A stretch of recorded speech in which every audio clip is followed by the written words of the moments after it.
అందమైన బాల్యమంతా అరణ్యాల పాలైన దావీదు నీ దయతో రాజాయేగా.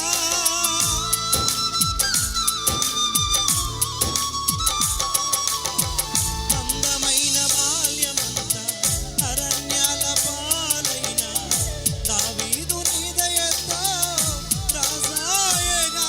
నీకే తండ్రిగా మార్చిన స్తుతించిన ఆ రుణమే తీరునా. నీకే తండ్రిగా మార్చిన స్తుతించిన ఆ రుణమే తీరునా. ఒదిగిపోతానయ్యా నీ కౌగిలిలో, ఒదిగి